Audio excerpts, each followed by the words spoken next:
제목은 대제사장의 옷 첫 번째 시간입니다. 한동대 상담심리사회복지학부 유장춘 교수가 국민일보 바이블 실론에서 호모 코뮤니타스라는 말을 사용했습니다. 이 말은 라틴어인데요. 공동체 인간, 인간은 공동체적인 삶을 살아갈 수밖에 없는 인간이다, 이런 개념으로 사용했습니다. 그런데 이 공동체의 근원은 어디냐라는 거예요. 인간은 하나님의 형상을 따라 창조되었죠. 그러면 분명하게 이 삼위일체 하나님의 속성을 닮았다는 거죠. 창세기 1장 26절을 보면 하나님이 이르시되 우리의 형상을 따라 우리의 모양대로 우리가 사람을 만들고 바다의 물고기와 하늘의 새와 가축과 온 땅에 기는 모든 것을 다스리게 하자 하시고, 여기서 우리의 형상 나오죠. 근데 바로 뒷절을 보세요. 1장 27절 하나님이 자기 형상 곧 하나님의 형상대로 사람을 창조하시되 남자와 여자를 창조하시고, 하나님은 우리의 형상 또 자기의 형상을 한 절 단위로 사용했어요. 이건 뭐예요? 하나님이 단수이시면서 복수이시면서 단수이신 것을 보여주고 있죠. 하나님은 한 분이시면서 동시에 성부, 성자, 성령 세 분이라는 믿음은 결코 흔들릴 수 없는 기독교 진리의 삼위일체 교리입니다. 삼위의 하나님이 상호, 침투, 연합으로 친밀한 교제 속에 하나의 사랑의 관계 안에 거하시는 거죠. 삼위의 세 분의 하나님이 친밀한 교제와 사랑의 연합, 상호 침투 연합으로 사랑의 관계 안에 하나가 되어 계신 겁니다. 이러한 삼위일체 하나님에 대한 본질은 하나님을 닮은 인간의 공동체적인 관계를 설명해 주기도 합니다. 창세기 2장 24절에 보면 이러므로 남자가 부모를 떠나 그 아내와 합하여 둘이 한 몸을 이룰지로다. 자, 하나님은 분명하게 인간을 남자와 여자로 창조하셨습니다. 남자와 여자는 구별된 존재이죠. 그리고 독립된 존재이죠. 그런데도 역설적이라도 부부가 뭐예요? 한 몸이 이루어지잖아요. 이 독립성과 일체성, 또 구별성과 통일성, 이것은 하나님의 신비예요. 다시 한번, 독립성이 있으면서도 일체성이 있죠. 부부관계가 그렇잖아요. 독립성이 있으면서도 일체성이 있어요. 그리고 구별성이 있지만 또 통일성이 있어요. 이것은 하나님의 형상, 하나님의 신비세요. 하나님의 신비이면서 영적인 삶을 살아가는 하나님의 백성들도 가지고 있는 공동적인 특징이라는 거죠. 한 남자와 여자로부터 시작된 한몸 되기는 점점 성경 안에 보면 확대가 돼요. 노아 시대는 이제 가족으로 확대되죠. 그리고 아브라함 시대에는 친족으로 확대가 돼요. 그리고 모세 때는 이제 민족으로 확장이 되죠. 그리고 다윗 때는 이스라엘 국가로 확대됩니다. 그리고 신약에 오면 예수 그리스도를 머리로 삼는 몸, 그 교회 공동체로 이 공동체가 확대되는 겁니다. 사도 바울은 고린도전서 12장 12절부터 13절에 이렇게 말합니다. 몸은 하나인데 많은 지체가 있고 몸의 지체가 많으나 한 몸과 같이 그리스도도 그러하니라.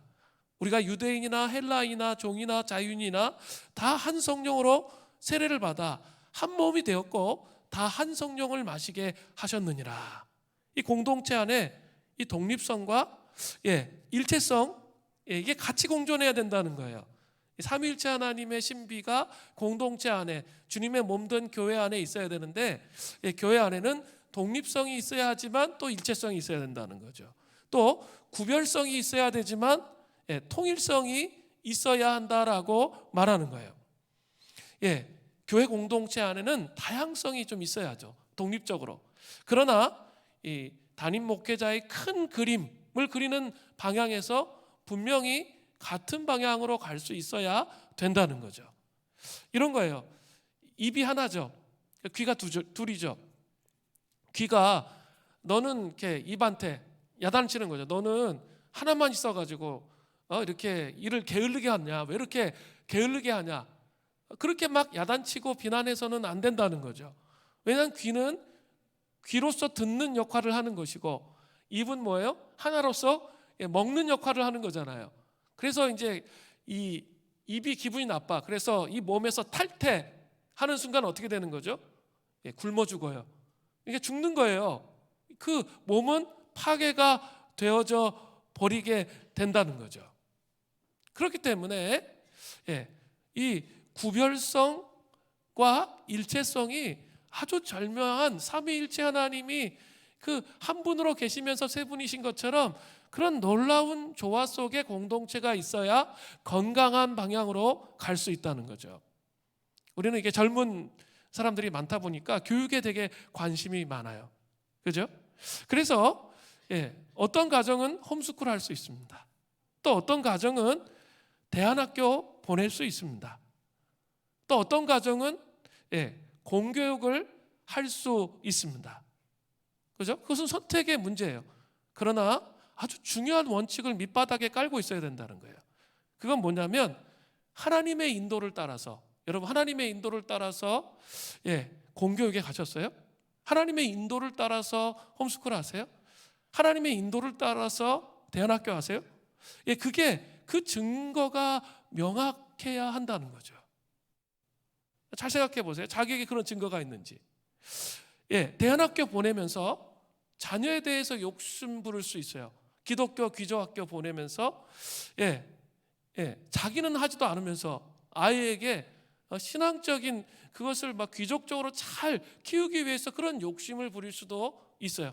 그 탐욕이 마음속에 있어서 하나님의 인도를 따라서 간 게 아니라 탐욕을 따라서 갈 수가 있는 거죠. 반대로 공교육 보내면서 저 높은 자리, 더 이렇게 세상에서 높은 자리에 오르게 하기 위해서 하나님의 인도함도 없이 그 집착 때문에 공교육에 보내놓고 또 사교육을 막 시키면서 삶을 살아갈 수 있어요. 거의 주일 성수도 안 해. 그리고 막 그냥 애가 그냥 막 돌아다니면서 그렇게 하면서 할 수 있다는 거죠. 기본 전제와 바운더리가 뭡니까? 하나님의 인도예요. 그 바운더리가 분명해야 돼요. 그래서 그 바운더리를 무시하고 내가 선택해서 왜 나와 같지 않느냐 비판하고 판단하면 안 되는 거예요. 그래서 하나님께서 기뻐하시는 일이 아니에요. 우린 다 부르심이 다를 수 있어요. 독립성이 있어요. 구별성이 있어요. 그러나 또 공동체 안에서의 일체성, 통일성이 있어야 하는 거예요.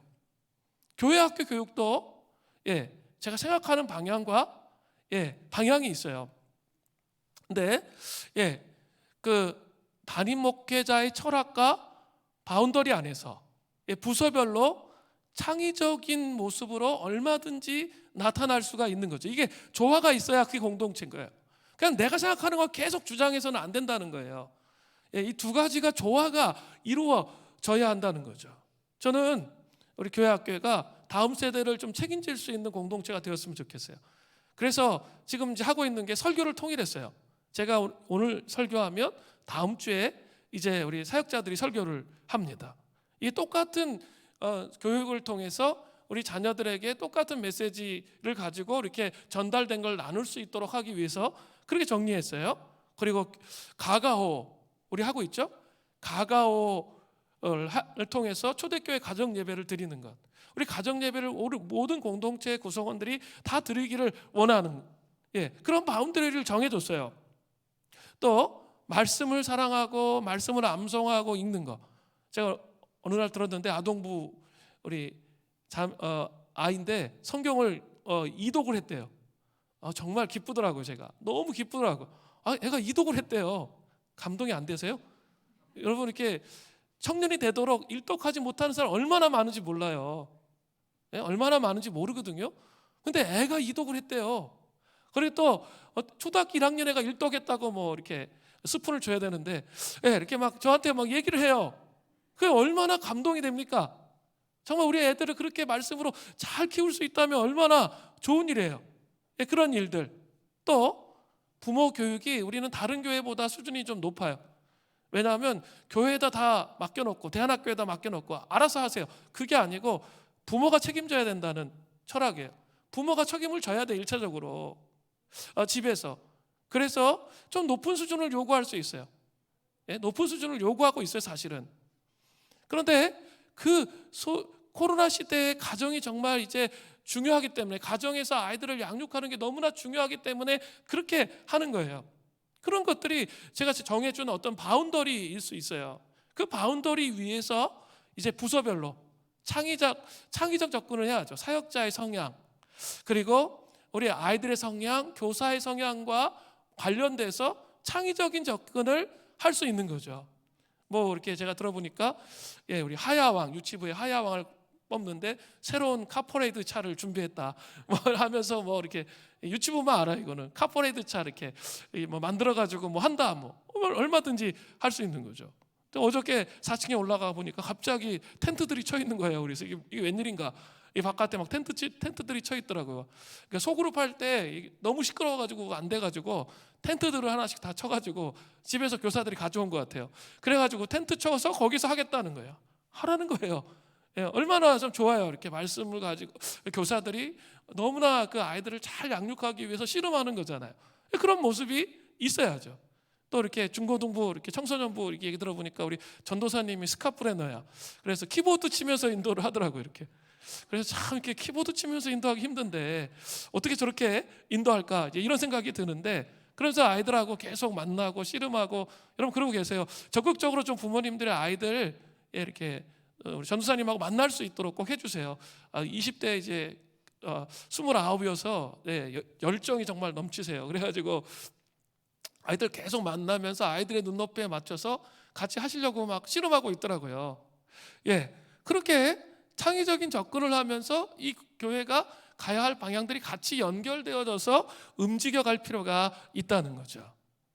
그게 뭡니까? 독립성과 일체성, 구별성과 통일성이 하나님의 형상을 닮은 공동체 안에 나타나는 거예요. 자, 오늘 본문은 하나님께서 하늘의 복사본인 성막 설계도를 이스라엘 백성에게 주셔서 성막과 성막의 여러 기구들을 만들었죠. 그리고 이제 성막 안에 대제사장, 성막 안에서 섬기는 대제사장에게 이 옷을 만들 것에 대해서 하나님께서 말씀하시는 거예요. 함께 살펴보면서 공동체의 소중함을 회복하시는 은혜가 있기를 바랍니다. 먼저 대제사장의 옷에 대한 전반적인 소개가 있습니다. 제사장의 직분은 누가 감당합니까? 출애굽기 28장 1절입니다. 너는 이스라엘 자손 중 내 형 아론과 그의 아들들, 곧 아론의 아들들 나답과 아비우와 엘라살과 이다마를 그와 함께 내게로 나오게 하며 나를 섬기는 제사장 직분을 행하게 하라. 또 28장 3절 후반절을 보세요. 그를, 아론이죠, 거룩하게 하여 내게 제사장 직분을 행하게 하라. 자, 잘 보세요. 제사장 직분은 아론의 자손들, 즉 레위 지파 사람들에게 대대로 돌아가는 거죠. 이것은 선택할 수 있는 게 아니에요. 이게 하나님의 명령이에요. 하나님 그렇게 하라고 하신 거죠. 그런데 여기서 좀 생각해 보아야 할 것이 있습니다. 아론은 제사장 직분으로 하나님을 섬길 수 있는 그런 자격이 있는 자일까요? 조금만 성경이 지나가면 출애굽기 32장에 가면 금송아지 사건의 중심부에 누가 있습니까? 아론이 있거든요. 이스라엘 백성들이 두려워가지고 그냥 금송아지 만들어 놓고 이게 하나님이다 이렇게 선포하고 선언했던 사람이 누구예요? 바로 아론이란 말이에요. 그 사람은 제사장이 될 만한 자격이 없는 그런 사람이에요. 그러나 놀라운 것은 뭐예요? 전적인 하나님의 은혜로 제사장 직분이 이 가문으로 흘러간다는 거, 그거 자체가 은혜라는 거죠. 또 출애굽기 28장 2절부터 3절 전반절을 보세요.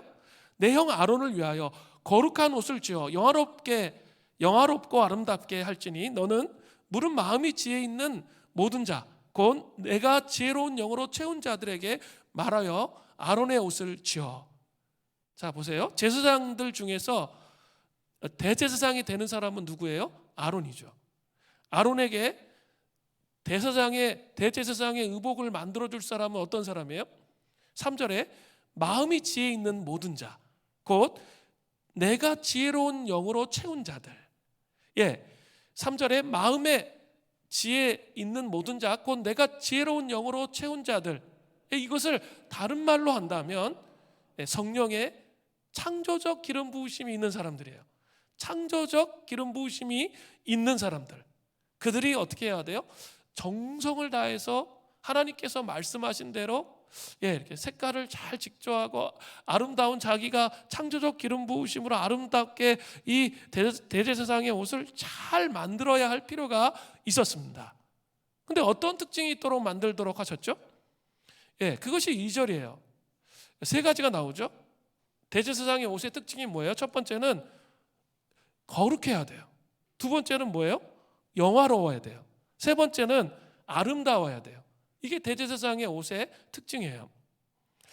첫 번째로 대제사장의 옷은 왜 거룩해야 될까요? 하나님 앞에서 거룩하고 성별된 삶을 대제사장이 살아야 하기 때문에 그런 거예요. 그래서 그 의복이 거룩해야 됐어요. 두 번째로 대제사장의 옷은 왜 영화로워야 될까요? 제사장은 하나님의 영광을 드러내야 되는 거죠. 그죠? 이 성소 안에서 하나님의 영광을 경험하고 나오잖아요. 그리고 그 영광을 이스라엘 백성들 가운데 드러내는 삶을 살아가는 사람들이 누구예요? 제사장들이란 말이에요. 여러분, 그래서 민수기 6장 24절부터 26절에 보면 제사장의 축복 기도문이 있잖아요. 성소에 들어가서 이렇게 그 성소에서 하나님의 영광을 경험한 사람이 나와서 이제 이스라엘 백성들을 축복해요. 대제사장은 더한 거죠. 그러니까. 근데 어떤 축복을 하죠? 민수기 6장 24절부터 26절에 나오죠. 여호와는 내게 복을 주시고 너를 지키시기 원하며 여호와는 그의 얼굴을 내게 비추사. 자기들에게 얼굴 비춰주셨잖아요. 그런 것처럼 너희들에게 그 빛을 비춰주시기를 원한다는 거예요. 우리처럼. 그리고 은혜 베푸시기를 원하며 여호와는 그 얼굴을 내게로 향하여 드사. 너희로 향하여서 우리에게 성소에서 얼굴을 향해 우리를 향해 드신 것처럼 너희들에게로 향하여 드사 평강 주시기를 원하노라 할지니라 하라. 그렇게 선포해야 되는 사람들이 누구예요? 제사장들이기 때문에. 그들은 하나님의 영광을 경험하는 그런 사람들이기 때문에, 그리고 그 영광을 선포해야 되는 사람들이기 때문에 대제사장의 옷은 영화로워야 됐던 거예요. 세 번째로 대제사장의 옷은 아름다워야 했습니다. 하늘 성전의 그림자인 아름다운 성전과의 조화를 위해서 그 의복에 아름다움을 더한 거죠. 우리 성막의 휘장, 첫 번째 휘장을 볼 때 그 위에 이렇게 네 가지 실로 만들었잖아요. 또 거기에 금고리들이 있고, 그런 것처럼 오늘 5절에 보면 대제사장의 옷의 기본 재료가 뭐예요? 그 휘장이랑 똑같아. 그 휘장에 그 성막 안에 소우주가 되어져 있는 소우주가 이렇게 표현되고 있는데 그것과 똑같은 옷을 해서 만들어 입도록 했어요. 이따가 좀 보겠지만 뭐 아름답지 않네 이렇게 생각할 수가 있는데 그게 이렇게 생각의 패러다임을 바꿔야 돼요. 이게 지금 언제 얘기죠? BC 3,500년 전의 얘기란 말이에요. 기원전 그 전체 BC 전체 그 연도가 3,500년이 지난 그 전에 라는 거죠. 그러니까 직조 기술이 발달되어 있지 않은 상태에서 가장 최고의 옷이 된다는 거죠. 자, 그렇다면 대제사장의 옷의 구성을 한번 살펴보겠어요? 28장 4절을 보세요. 그들이 지을 옷은 이러하니 곧 흉패와 에봇과 겉옷과 반포속과 관과 띠라. 그들이 내 형 아론과 그 아들들을 위하여 거룩한 옷을 지어 아론이 내게 제사장 직분을 행하게 하라. 자, 이제 사진을 좀 보여주세요. 이렇게 돼 있어요. 자, 사진 하나 더 보여주세요. 이거를 좀 설명해 드릴게요. 자, 흉패가 뭐죠? 요거. 여기 흉패예요. 요 네모난 거 판결 흉패라고 얘기하죠. 그리고 에봇은 이 조끼 있죠. 이 조끼. 이 전체가 에봇이에요. 그다음에 겉옷은 뭐냐면 요거 있죠. 청색 있죠. 요 청색. 요게 겉옷이에요. 그리고 반포 속옷은 요거예요. 일반 제사장들은 요 반포 속옷 흰색 있죠? 이렇게 요걸 입었던 거예요. 요 반포 속옷. 요걸 입고 다녔어요. 그리고 관 있죠? 그다음에 띠 이렇게 져 있어요. 근데 오늘은 에봇과 흉패만 살펴보려고 해요. 먼저 에봇을 살필 텐데 출애굽기 28장 6절에 보세요. 그들이 금실과 청색, 자색, 홍색 실과 가늘게 꼰 배실로 정교하게 짜서 에봇을 짓되, 에봇의 재료가 뭐예요? 청색, 자색, 홍색 실, 가늘게 꼰 배실, 입니다. 이 성막의 제1휘장을 만드는 것과 똑같죠. 거기다가 금실, 금고리 있는 거 기억나시죠? 그렇게 만듭니다. 성막의 1휘장은 온 우주를 창조하신 하나님의 화려한 손길이 성막 안에 있었다는 거죠. 겉모습하고 겉과 속이 달랐다는 거죠. 겉은 이렇게 해달의 가죽이어서 별 볼 일이 없어 보였는데 안에 들어가면 그렇다고 그랬어요. 이러한 화려한 손길이 대제사장의 의복에 그대로 나타나는 거죠. 특별히 6절부터 14절은 에봇의 제작에 대해서 설명해요. 에봇은 대제사장의 앞치마, 봤죠 아까? 앞치마처럼 가장 겉에 있는 복장이에요. 그런데 에봇에서 아주 인상 깊고 특이한 장식이 있습니다. 그거는 어깨바지. 개혁 성경에는, 우리 개혁 개정에는 어깨바지라고 되어 있죠. 견대라고 되어 있는데 그 위에 붙이는 호마노 보석이 아주 좀 특이한 거예요. 이걸 묵상해야 되거든요. 출애굽기 28장 9절부터 10절을 보세요. 호마노 2개를 가져다가 그 위에 이스라엘 아들들의 이름을 새기되 그들의 나이대로 6 이름을 한 보석에, 나머지 6 이름을 다른 보석에 새기라. 호마노가 정확하게 어떤 보석인지 잘 몰라요. 다양한 견해가 있어요. 그러나 그 보석은 에덴 동산에 있었던 보석이에요. 창세기 2장 12절에 보면. 근데 그 호마노 보석을 이 2개를 어깨바지, 이 견대에 붙이는 거죠. 그리고 이스라엘 12지파의 이름을 나이손으로 새기는 거예요. 루벤, 시므온, 레위 이런 식으로 새기는 거예요. 그 보석 위에다가. 그리고 그것을 견대, 이 어깨바지 위에 또 금태를 두르거든요. 금태 위에다가 붙이는 거예요. 물리는 거예요. 자 보세요. 요걸 얘기하는 거예요. 요게 호마노라는 거예요. 그리고 요게 금태예요. 그리고 여기 붙였어요. 그리고 여기에다는 이제 르우벤, 시므온 이런 식으로 이름을 써서 여기다가 붙이는 거예요. 자 그러면 이게 되게 중요한데 에봇에서 이게 되게 중요해요. 이것이 의미하는 바가 무엇일까요? 출애굽기 28장 12절에 잘 언급되어 있어요. 그 2 보석을 에봇의 2 어깨바지 견대에 붙여 이스라엘 아들들의 기념 보석을 삼되 아론이 여호와 앞에서 그들의 이름을 2 어깨에 메어서 기념이 되게 할지며. 자, 그 호마노 보석 2개를 기념 보석으로 삼으라는 거예요. 메모리얼 스톤스. NIV 성경에 이렇게 되어 있거든요. 기념의 돌이라는 뜻이에요. 즉 이스라엘 12지파를 기념하는 돌인 거예요. 이게 이스라엘 12지파를 기념하는 돌. 자 한번 상상해 보세요. 대속제일 1년에 한 번 7월 10일에 대제사장이 이 어깨바지 견대에 있는 2돌, 여기에 이제 12지파 이름이 새겨져 있다고 그랬어요. 그렇게 하면서 이스라엘 백성들을 짊어지고 어디 들어가죠? 지성소에 들어가는 거예요.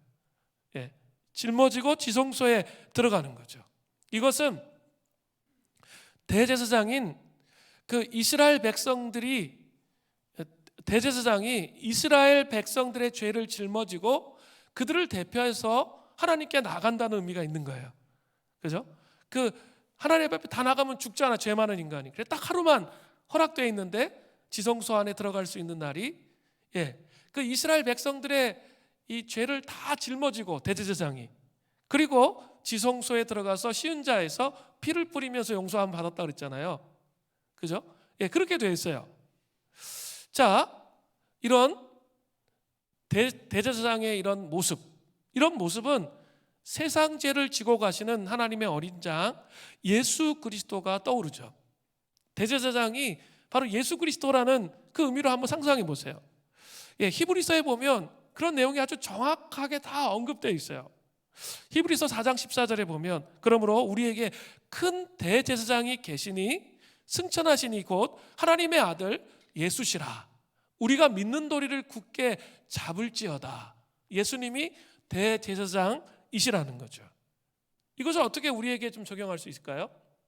예, 우리 예수님은 우리 인생의 모든 무거운 짐과 죄를 짊어지시고 우리를 위해서 십자가를 지셨죠. 그래서 우리의 죄를 용서해 주심을 통해 우리가 하나님과 친밀한 교제를 맺을 수 있도록 그렇게 허락해 주셨다는 거죠. 예, 그러니까 어떻게 해야 돼요? 수고하고 무거운 짐 스스로 짊어지고 사는 것은 죄예요. 하나님 기뻐하시지 않아. 이미 복음을 통해서 어떻게 했어요? 수고하고 정말 무거운 짐들 너희들이 정말 십자가 앞에 맡기라는 거예요. 이제 대제사장이신 예수님이 이 견대에 너희들의 죄들을 다 메고 그 지성소에 들어가서 하나님 앞에서 십자가로 말미암아 너희가 용서받도록 그렇게 하셨다는 거죠. 그래서 예수님은 이렇게 말씀하시잖아요.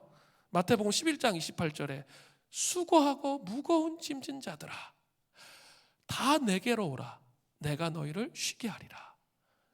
정말 인생의 짐이 너무 무거우신 분들이 많아요. 보면 특별히 코로나 시대가 되면서 너무 무거우신 분들이 많아요. 그런 자들에게 예수님 초청하세요. 다시 예수님의 십자가를 바라보면서 대제사장이신 예수님 그분 앞에 오라는 거예요. 그 보석을 기억하라는 거예요. 어깨 바지에 있는 견대에 있는 그 보석을 기억하며 지성소 안으로 들어오라는 초청을 지금 하고 계신 거예요. 영적인 열정을 회복하라 에서 이 고든 맥도날드 목사님은 우리가 인생을 살다 보면 이러한 무거운 짐, 이것이 죄의 상태라고 그랬죠. 이런 무거운 짐을 지는 것과 같은 상태로 삶을 살아갈 때가 있다고 말합니다. 저도 있어요. 여러분들도 있으시죠? 이것은 이 무거운 짐을 지고 살아가면 영적인 열정이 위협당한다는 거죠. 무거운 짐이 자꾸 이게 해결 안 되고 계속 지고 있으면 영적인 열정이 사라져요. 그래서 그 상태를 크게 7가지 상태로 이렇게 설명했어요. 고갈의 상태, 두 번째 말라버린 상태, 세 번째 뒤틀린 상태, 네 번째 파괴된 상태, 다섯 번째 환멸감의 상태, 여섯 번째 패배의 상태, 일곱 번째 낙담의 상태입니다. 이 중에 몇 가지만 좀 살펴보려고 해요. 여러분이 가지고 있는 무거운 짐을 대제사장이신 예수님께 맡겨드림으로 십자가 앞에 나아감으로 진정한 안식과 쉼과 회복을 누리시는 은혜가 있기를 바랍니다. 먼저 고갈의 상태입니다. 고갈의 상태를 경험했던 대표적인 사람이 있어요. 성경 안에 누구죠? 엘리야예요. 엘리야는 열왕기상 18장에서 바알과 아세라 선지자 850대 1과 대결했어요. 그죠? 제단에 물로 가득 채워진 제단에 불이 임하게 하면 승리하는 그런 싸움이었는데 바알과 아세라 제사장들이 아무리 막 자학하고 피 흘리고 학대하면서 아무리 불러도 그 신은 응답을 하지 못했어요. 그런데 엘리야가 하나님 앞에 딱 기도하고 무너진 제단을 딱 수축하고 기도했을 때 어때요? 하늘로부터 불이 임해서 그 제단에 불이 붙었어요. 그리고 이스라엘 백성들이 다시 영적인 각성이 일어나서 전국에서 모인 아세라, 바알 선지자 850명들을 죽이는 그런 놀라운 일이 일어났어요. 그러나 19장을 보세요. 그 아방의 와이프 이세벨이 이제 그 엘리야를 죽이겠다고 나서니까 어떻게 해요? 갑자기 깊은 탈진을 경험해요. 그래서 있죠. 그 로뎀 나무 아래에 쓰러졌잖아요. 갑자기 고갈됐어요. 이제 더 이상 자기가 에너지 많다고 다 썼는데 지금 또다시 이런 일이 일어나니까 자기는 해결할 수가 없어요. 그래서 그냥 탈진되고 고갈된 상태로 로뎀나무 아래 쓰러졌습니다.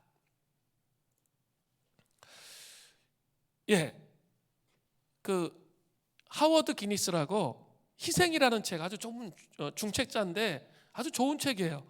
을 쓰신 분이 있어요. 이분은 의사였는데 의사의 삶을 포기하고 경력을 단절시키고 복음을 위해 헌신해서 그 대학생들에게 복음을 전하는 그런 일을 했습니다. 이분도 정말 깊이 하나님께 헌신된 사람이었는데 이분도 이런 고갈을 경험하면서 이런 고백을 해요.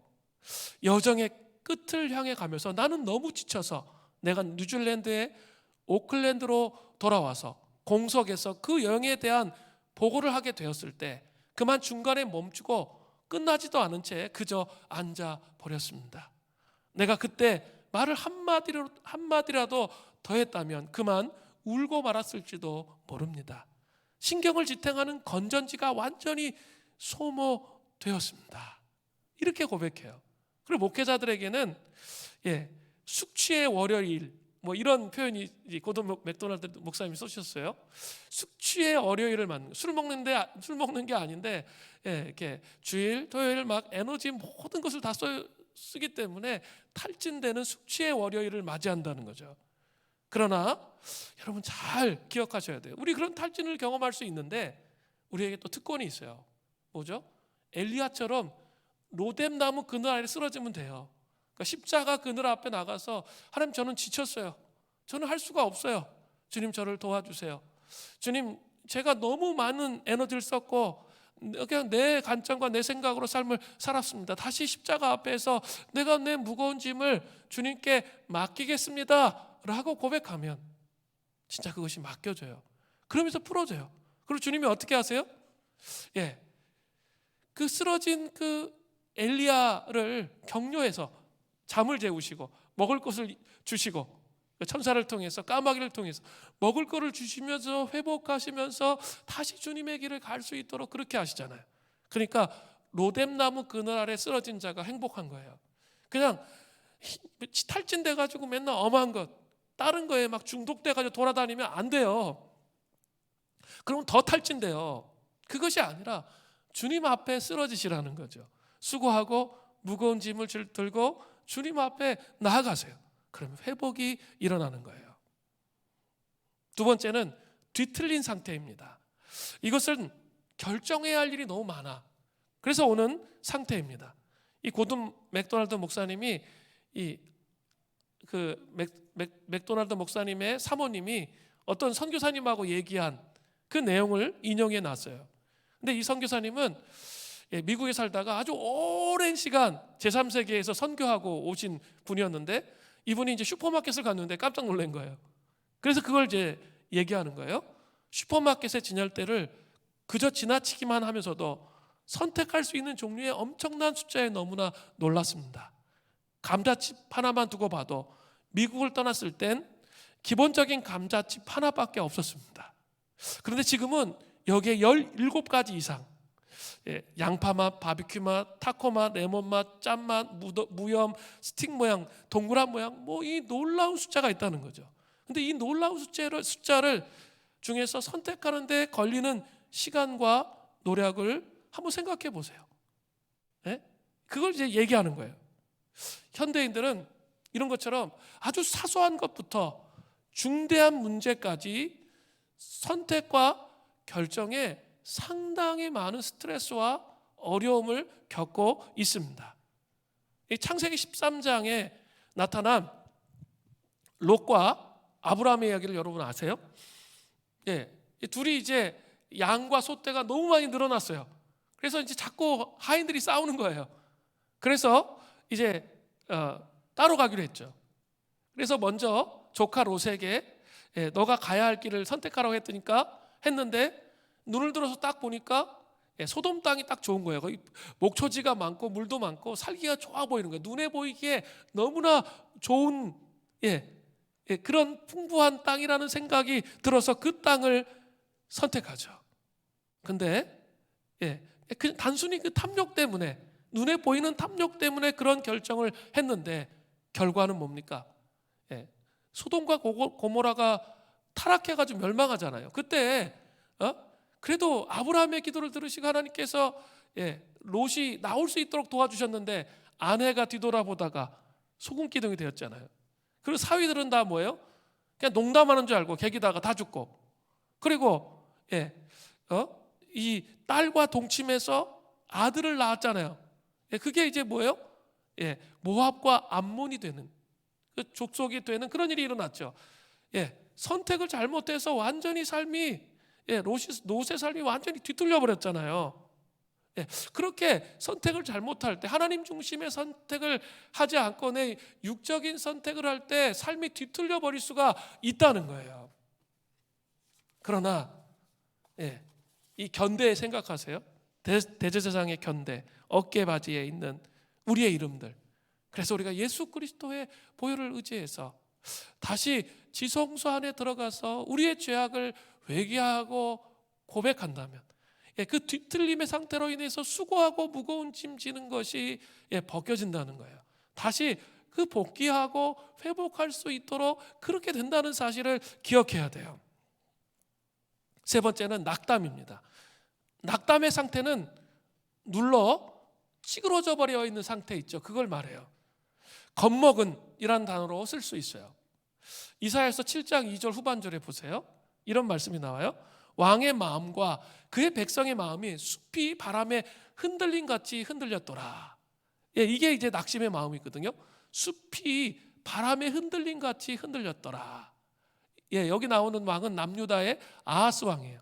그 남유다의 백성들인데 지금 그 아람 왕 르신과 북이스라엘 왕 베가가 쳐들어온다는 소식을 들은 거예요. 근데 하나님을 신뢰하고 의지하기보다, 하나님의 약속을 하나님이 지키신다는 것을 의지하기보다 그 상황에 딱 들어가가지고 이제 벌벌 마음이 떨리는 거죠. 숲이 바람에 흔들린 같이. 숲속에 바람이 얼마나 많이 흔들려요. 막 소리 많이 나잖아요. 그런 것처럼 마음이 막 흔들린다는 거예요. 그게 바로 낙심의 상태라는 거예요. 아주 묘사를 잘했죠. 낙심의 상태에 빠지면 어떻습니까? 하나님이 아무리 크게 말해도 그냥 눈에 보여지는 그것에 집중하는, 그 눈에 보여지는 불안함과 두려움에 집중하는 그런 모습으로 서 있게 된다는 거죠. 아무리 크게 얘기해도 하나님이 안 들어. 그런 상태에 빠지는 거예요. 그러나 우리 대제사장이신 예수 그리스도를 의지해서 우리가 하나님을 신뢰하지 못하고 불안해하고 두려워하고 염려하는 것을 회개하며 하나님께 맡기면 어때요? 놀라운 일이 일어나요. 우리 한 집사님이, 어머니가 되게 지금 위독하신데, 근데 이렇게 간증을 저한테 계속 하셔가지고 제가 들었어요. 근데 이렇게 참 이렇게 불안해야 정상인데, 이렇게 마음 속에 평강한 마음, 하나님 이끄실 것에 대한 담대한 마음들이 생긴다는 거예요. 그래, 정말 그래요.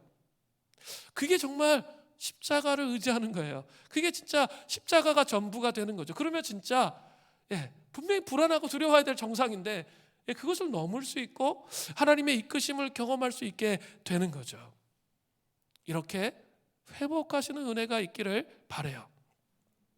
또한 하나님은 신약시대에 예수님을 믿는 하나님의 백성들을 제사장으로 부르셨습니다. 베드로전서 2장 9절에 보세요. 그러나 너희는 택하신 족속이요 왕같은 제사장들이요 거룩한 나라요 그의 소유된 백성이니 이는 너희를 어두운 데서 불러내어 그의 귀한 빛에 들어가게 하신 이의 아름다운 덕을 선포하게 하려 하심이라. 제가 많이 말씀을 드렸어요. 신약시대에 하나님의 백성들은 어때요? 이제 제사장으로 부르심을 입는 거예요. 제사장으로 부르심을 입는다는 건 뭐예요?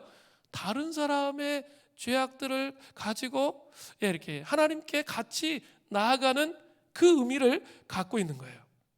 그래서 그 고통 속에서 아직도 우울함과 불안함과 또 이렇게 자기의 무거운 짐 속에 코로나 시대에 막 빠져 있는 사람들이 있잖아요.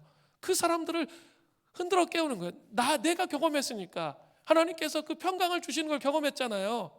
그러니까 수고하고 무거운 짐 너 예수님께 맡겨. 이게 되는 거예요. 근데 이게 경험해 본 적이 없어. 그러면 얘기할 수 있어요? 없어요? 못해요. 근데 정말 내가 코로나 시대에 이렇게 힘들 때 내가 예수님께서 나에게 찾아오셔서 짐을 맡길 수 있는 그걸 경험했단 말이에요. 그러면 다른 사람들에게 그렇게 말할 수 있는 거예요. 아름다운 덕을 선포하는 제사장이 되는 거죠. 신약시대의 제사장들은 어떤 옷을 입습니까? 갈라디아서 3장 27절을 보세요. 누구든지 그리스도와 합하기 위하여 세례를 받은 자는 그리스도로 옷 입었느니라. 여러분 정말 그리스도와 합하기 위해 세례를 받으셨어요? 그럼 뭐예요? 이제 그리스도와 함께 옷을 입었다는 거예요. 로마서 13장 14절을 또 보세요. 오직 주 예수 그리스도로 옷 입고 정욕을 위하여 육신의 일을 도모하지 말라. 자, 예수 그리스도의 옷을 입으면 안 하는 게 있어요. 정욕으로 삶을 안 사는 거예요. 그리고 육신의 일을 도모하지 않는 거예요. 그게 예수 그리스도의 옷을 입은 거예요. 그런 제사장이 되어서 다른 사람들에게 아름다운 덕을 선포하는 거예요. 코로나 시대처럼 말로 예수 믿는 거 전해가지고 예수 믿는 경우가 참 쉽지가 않아요. 이제는 그런 시대가 아니라 묵묵히 내 안에 비밀이 있는 것이 있어야 돼요. 그래서 수고하고 무거운 짐을 예수님께 드렸어. 그럼 내가 예수님 앞에서 정말 그리스도인의 향기가 나는 거예요. 그렇게 하면 사람들이 어떻게 해요? 궁금해서 물어본다는 거죠. 너는 어떻게 이런 시대에 이렇게 사냐? 라고 물어본다는 거예요. 그때 복음을 전해야 돼요. 그게 아름다운 덕을 전한다는 게 이런 거예요. 제가 이춘태 목사님하고 통화하다가 자기 교인 성도님 얘기를 한번 하시더라고요. 이제 은퇴할 때가 되셨어요, 남편이. 그리고 은퇴해야 정상이에요. 그런데 그 아내분이 제사장이 되어서 매일매일 4시간, 5시간씩 그 남편의 직장 생활을 위해서 계속 중보하는 거예요. 말씀 읽고 기도하고 말씀 읽고 기도하는데 분명히 잘릴 때가 됐는데 안 잘려. 희한해. 그 간증을 계속 하셨대. 계속 잘려야 되는데 안 잘리고 오히려 직장에서 더 월급을 올려주고 막 이런 일이 계속 일어나는 거예요. 근데 남편이 맨 처음에 이렇게 믿음이 좋은 사람이 아니어가지고 막 그랬는데 자꾸 이제 정말 이런 현상이 계속 일어나다 보니까 그 아내가 하고 있는 일들, 말씀을 통해서 씨름하고 있는 그래서 자기 직장을 위해서 축복하고 기도하는 그 일들을 보면서 관심을 가지면서 복음에 대해서 마음의 문을 여는 것, 이런 얘기들을 제가 들었어요. 그런 거죠, 바로 그런 거예요. 그래서 그 복음의 신비를 자기가 갖고 있는 거예요. 그 무거운 짐을 정말 하나님께 맡겨서 마음의 평강이 있으면 사람들이 와서 얼굴 보고 알아요. 맨날 삶이 찌들어가지고 그냥 불안해가지고 막 화가 나 있는 상태가 있으면 옆에 가고 싶지 않잖아요. 근데 이렇게 짐을 맡겼기 때문에 초연해요. 그러면 어떻게 해요? 그렇게 물어보고 싶어요. 그러면 그 사람을 통해서 예수님이 전달되어지는 거죠. 나이가 이제 70, 80 될 때 젊은 날부터 예수를 믿었다면 우리 그런 걸 꿈꿔야 돼요. 나를 통해서 그렇게 예수 그리스도 앞에 그냥 나의 삶을 통해서 같이 있음을 통해서 돌아오는 그런 모습들이 있기를 원합니다. 물된 동산 수림교회 성도 여러분, 여러분들은 신약시대의 제사장들입니다. 제사장들인데 여러분 정말 제사장으로서의 거룩한 삶을 하나님의 그 영향력을 여러분의 삶을 통해서 드러내는 그런 삶을 살고 계십니까? 그러면 나와 하나님과의 관계에 신비가 있어야 된다는 거죠. 그런 사람들이 모인 것이 뭐예요? 공동체예요. 그런 사람들이 모인 것이 공동체, 신비를 가지고 있는 사람들이. 우리가 이제 줌으로 다시 소그룹 모임들을 시작하고 있죠. 해야 될 게 뭐예요? 맨날 불평하고 불만하고 원망하고 그냥 세상적인 가치관으로 쩔어가지고 세상적인 얘기만 하다 끝나. 그렇게 해서는 안 돼요. 이제는 그렇게 해서는 안 돼요. 정말 여러분 안에 있는 신비, 때로는 잘 안 돼. 그게 직장생활 하면서 아직 내가 믿음이 부족해서 그럼 그런 거 나누세요. 그리고 그것들을 좀 풀어가고 회복하면서 더 충만하게 그리스도인 되는 거예요. 그러면 내가 그리스도인처럼 살아야지, 그런 말 안 해도 돼. 그냥 자연스럽게 복음을 전하는, 복음을 나눌 수 있는 제사장의 삶을 살아갈 수 있게 되는 거예요. 이게 하나님께서 원하시는 방식이에요. 여러분 너무 내가 막 열심히 살아서 막 보여줘야지 그런 생각하지 마세요. 그러면 그럴수록 더 안 돼. 그리고 너무 힘만 빠져요. 그런 게 아니에요. 이 복음의 비밀을 가지고 씨름하다 보면 자연스럽게 그렇게 되는 거예요. 그 제사장의 거룩한 삶이 여러분에게 있기를 바랍니다. 여러분은 이 견대 위에 있는, 어깨바지에 있는 하나님 앞에 나아갈 수 있는, 지성소 앞에 나아갈 수 있는, 인생의 모든 짐을 하나님께 맡길 수 있는 그런 특권을 가진 제사장이라는 사실을 기억하시기 바랍니다. 두 번째로 살펴볼 것은 에봇 위에 있는 판결흉패입니다. 먼저 판결흉패를 살펴볼 텐데 출애굽기 28장 15절부터 16절이에요. 너는 판결흉패를 에봇 짜는 방법으로 금실과 청색, 자색, 홍색실과 가늘게 꼰 배실로 정교하게 짜서 만들되 길이와 너비가 한 뼘씩 두 겹으로 네모 반듯하게 하고, 판결흉패는 에봇과 똑같아요. 거의 붙어 있는 거예요. 길이와 넓이가 한 뼘씩, 약 22.5cm 정도 돼요. 두 겹으로 만들었어요. 첫 번째 겹에는 흉패에 달린 보석의 무게를 지탱하기 위한 거죠. 두 번째는 우림과 둠빔을 보관하기 위해서예요. 판결 흉패에 붙어있는 보석은 총 12개예요. 근데 한 줄씩, 한 줄에 3개씩 4줄로 고정시키는 거예요. 출애굽기 28장 17절부터 20절을 보세요. 그것은 4줄로 보석을 물리되 첫 줄은 홍보석, 황옥, 녹주옥이요, 둘째 줄은 석류석, 남보석, 홍만호요, 셋째 줄은 호박, 백만호, 자수정이요, 넷째 줄은 녹보석, 호만호, 벽옥으로 다 금태를 물릴지니. 정확하게 이게 어떤 보석인지 학자마다 의견이 다 달라요. 그래서 정확하게 알 수는 없어요. 그러나 한번 보여주세요. 그 마지막 그림, 이렇게 되는 거죠. 이렇게 보석이 세워지는 거예요. 요거 있죠. 요거 이렇게. 요거 설명한 거예요. 요거. 그게 판결흉패라는 거죠. 그래서 여기다가 붙이는 거죠. 이 보석들을 금태를 둘러서 보석을 붙이도록 이렇게 되어 있어요. 그런데 이 보석 12개의 보석에 위에 또 이것도 또 새겨요. 자 보세요. 특이한 게 그 12지파의 이름이 거기에 있는 거예요. 루벤, 레위 뭐 이런 식으로 루벤, 시므온 여기 위에다가 다 또 새겨요. 12지파 이름을. 출애굽기 28장 20절을 보세요. 이 보석들은 이스라엘 아들들의 이름대로 12이라 보석마다 12지파의 한 이름씩 도장을 새기는 법으로 새기고, 도장을 새길 때 거기다 새기라는 거예요, 이름을. 근데 이 보석들이 어떤 의미가 있는 거예요? 출애굽기 28장 29절을 보세요. 아론이 성소에 들어갈 때 이스라엘 아들들의 이름을 기록한 이 판결 흉패를 가슴에 붙여 여호와 앞에 영원한 기념을 삼을 것이니라. 자, 아론은 대제사장이죠. 하나님은 아론이 성소에 들어갈 때 12지파의 이름을 기록한 흉패를 항상 가슴에 붙이도록, 그래서 여호와 앞에 영원한 기념을 삼으라고 말씀하세요. 영원한 기념은 영어 성경에 보니까 a continuing memorial. 그건 뭐냐면 계속적으로 기억하고 남아있도록 하라는 거예요. 이게 항상 지성소 갈 때 붙어 있어야 돼. 대제사장은 항상 12지파를 마음에 품고 성소에 들어가야 돼. 12지파, 여기 가슴에 보석 12지파를. 그리고 하나님은 이스라엘 12지파를 가슴 속에 품고 사랑하신다는 의미가 있는 거예요. 사랑하신다는 의미가 있어요. 그게 뭐예요? 신약에 와서 공동체가 되는 거죠. 공동체의 구성원들 한 사람 한 사람을 사랑한다는 거죠. 자, 똑같은 보석이 아니에요. 보석마다 특유의 색깔이 있는데 그 색깔이 있어야 아름다움을 더해요.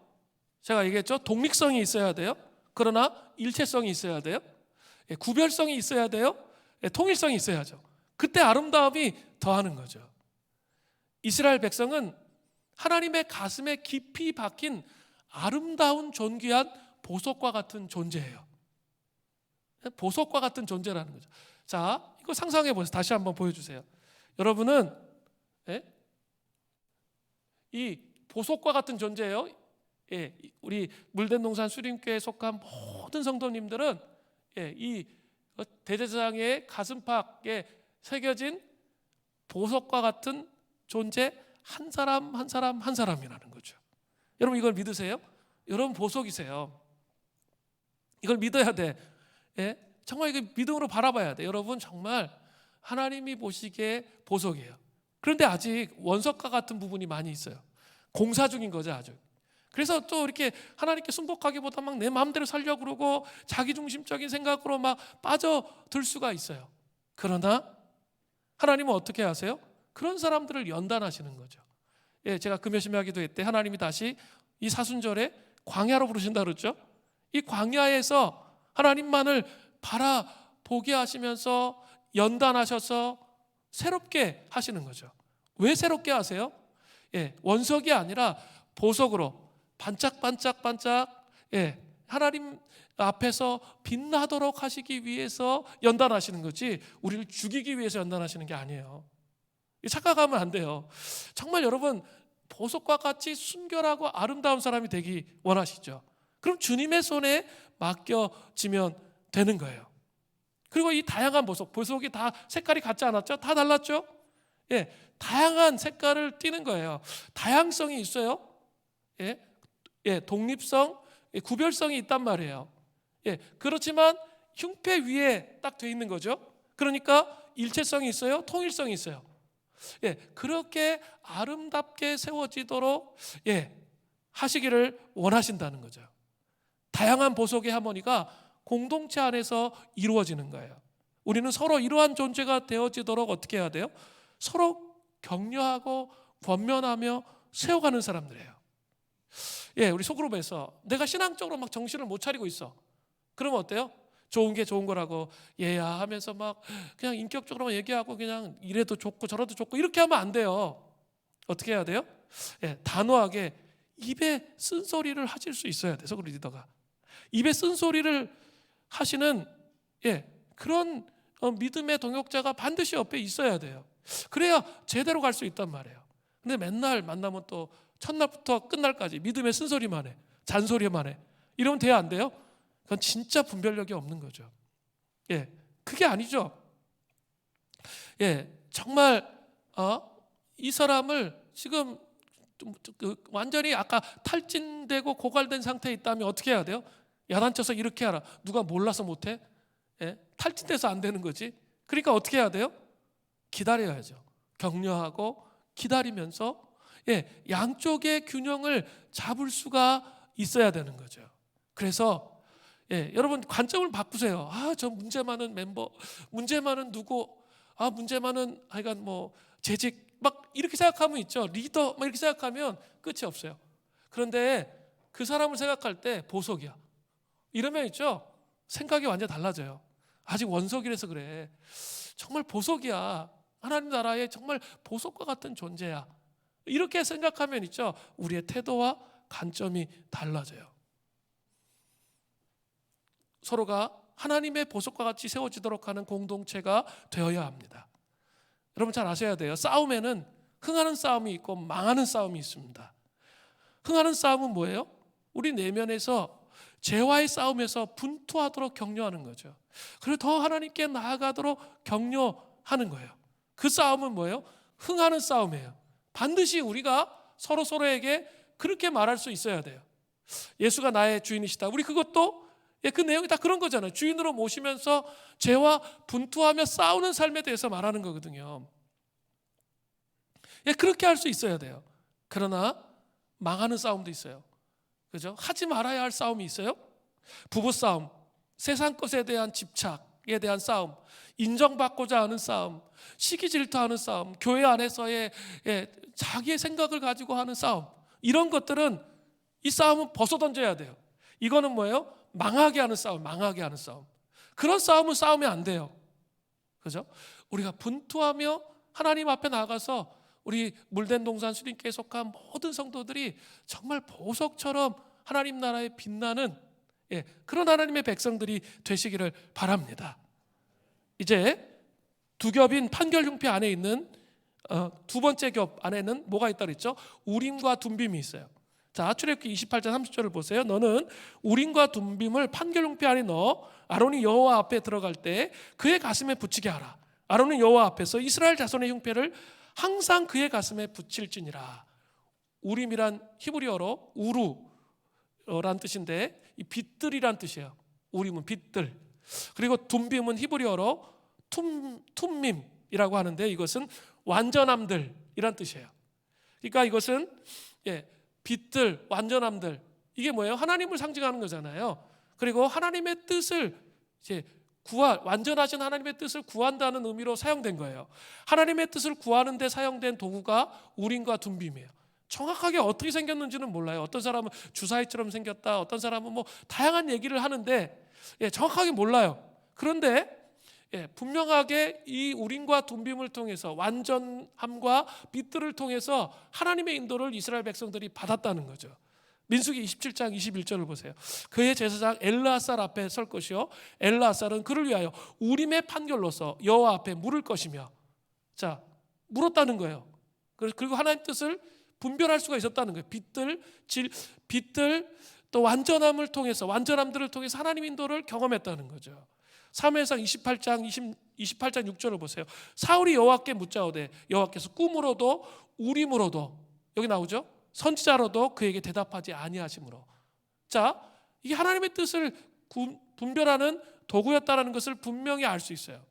자, 제사장으로서 제사장의 삶을, 신약시대의 제사장으로서의 삶을 살아간다는 것은 하나님의 뜻을 묻고 그 음성을 듣는데 민감한 사람으로서 삶을 살아간다는 거예요. 이게 되게 중요해요. 제가 늘 말씀을 드리죠. 우리 이렇게 말씀을 묵상하고 왜 기도하세요? 왜 12장씩 성경을 읽으세요? 그것은 하나님과 교제하면서 나의 영적 여정이 지금 어디까지 왔는지, 하나님이 지금 이 상황 속에서 나를 어떻게 이끌어 가시기를 원하는지, 어떻게 하면 하나님과 더 친밀한 관계 안에 들어가기를 원하시는지, 이런 것들을 식별하고 하나님의 뜻을 구분하면서 나의 삶을 온전히 하나님과 동행하도록 하기 위해 성경을 읽는 거예요. 그러기 위해서 기도하는 거예요. 그냥 선물에만 집중되어 있으면 안 된다고 그랬잖아요. 그러기 위해서 성경을 읽는 거예요. 신약시대의 제사장이죠. 그러면 어떻게 해야 돼요? 이 분별의 눈이 열려야 돼요. 하나님께서 말씀하시는 것이 이렇게 꼭 얘야 이렇게 하나님 말씀하시는 걸 자꾸 하나님의 음성이라고만 생각하지 말고, 그렇게도 하나님 말씀하시는데 그렇게만 생각하지 말고 말씀을 묵상하면서 이렇게 그냥 직관적인 생각으로 와요. 혼자 있다 보면 그렇구나, 이런 무릎이 딱 쳐지는 생각들이 온단 말이에요. 마음에 그런 생각들이 들어요. 그러면 자기의 삶을 해석할 수 있게 되거든요. 그런 것들을 잘 조합해 보세요. 그러면 하나님께서 신약시대를 살아가는 제사장들인 우리에게 말씀하신단 말이에요. 그래서 하나님의 뜻 가운데 세워져 갈 수 있다는 거죠. 또 그것을 식별하기 위해서 어떻게 하라고 그랬어요? 물어보라고 그랬잖아요. 그게 하나님 뜻인지 영적 지도를 받으라고 그랬죠. 그러면서 그 길을 가는 거예요. 제사장들은 하나님의 뜻에 아주 민감한 그런 사람들이라는 사실을 여러분 기억하시기를 바랍니다. 오늘 대제사장의 옷에서 특별히 애복과 판결 흉패에 대해서 배웠습니다. 특별히 이 보석들을 오늘은 집중적으로 기억하세요. 그리고 보석의 삶과 보석을 의지하는 삶을 살아가는 은혜가 있기를 바랍니다. 자, 우리 이제 찬양하고